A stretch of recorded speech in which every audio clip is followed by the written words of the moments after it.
If you're anything like me, you have a really hard time sorting and organizing all those pre-written posts that you have. WordPress doesn't make it easy to see when your posts are scheduled. So I like to use the Editorial Calendar plugin. It's super easy to install. It gives you an overview of all of the posts that you've got scheduled in a neat graphical calendar. And if you're right-brained at all, it's so much easier to use than looking at a list.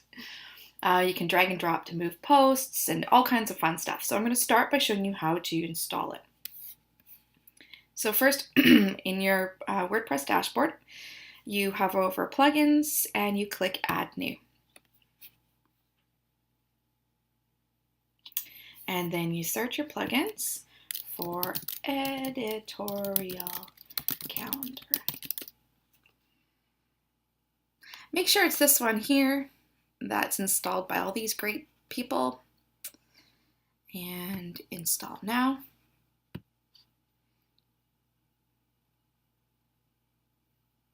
And click Activate. That's it. Now it's installed. So the cool thing that you can do now is when you go hover over posts, you'll see this option here called Calendar. And this is the calendar that will show you all of your scheduled posts. And it's in this really neat calendar format. So if you go into your screen options here, you can also change how many weeks you see at a time. So, I mean, you can just show up to 8 weeks at a time. But if you've got a tiny screen, it's kind of ridiculous. So I really like to show 4 weeks at a time. So then I kind of get like my month view of what's going on. If you have more than one author, you can also select to show the author.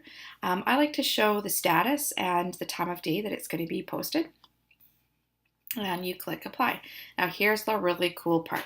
So let's say you're out at a coffee shop or you're going for a walk and you brainstormed a bunch of really great post titles that you want to do.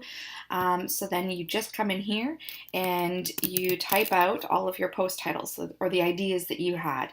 And let's see, I'll say post title number 1. This is the idea I had while walking at Trout Lake, because Trout Lake is beautiful and it always inspires me. Then you can say you want it to be published, next Wednesday at 8 a.m. Do you want it to be a draft, pending review, or scheduled? Because you can't put any featured images or any type of your typographic styling, your headings, or anything like that. I like to keep it as a draft. And you click save. You can add a new post number 2, and here's the other awesome idea that I had was post number 3, and then I had a 4th idea. Let's say post number 4. Here's another cool thing. Oops, I only post blog posts on Wednesdays, so I've put this one here on Thursday. Really cool thing about Editorial Calendar is you can just hover over that post and you can just drag and drop it and move it where you want. Let's say it's like, oh wait, that post there would be super timely for this week, not that week, and you can just quickly drag and drop it. How sweet. You can also, when you hover over there, you can do a quick edit. You can delete it, you can view the posts, and you can click that through to go through and full on edit the post using your WordPress post editor. And then you can get all your fancy styles and you can add images to your search engine optimization and all that kind of thing. It's going to always create new posts in your default category of whatever you have it set as, uncategorized or otherwise.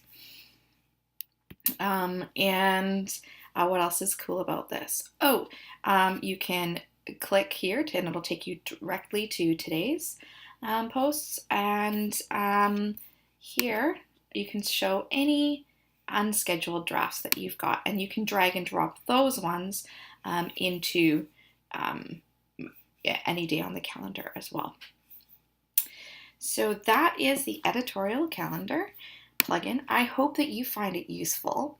I found that it has kind of revolutionized the way that okay, maybe not revolutionized the way that I write posts, but it's definitely taken one other step out of it. Because I used to have an editorial calendar in my OneNote notebook, which is kind of like Evernote. And while that was great, it's like just another program that you have to open up before you're going to go and, create a post in WordPress. So I really like the fact that I can come in here and I can see all of my posts that are scheduled. And I can see if I've missed one, if I've got them all scheduled for the dates that I want it for. And then I can also, do those quick edits right from there. If you enjoyed this post, like it, share it. And if you're not already on my list, sign up in the sidebar there for my weekly WordPress week, where I share even more tips and tricks to manage your WordPress website, and then you'll get here on the blog.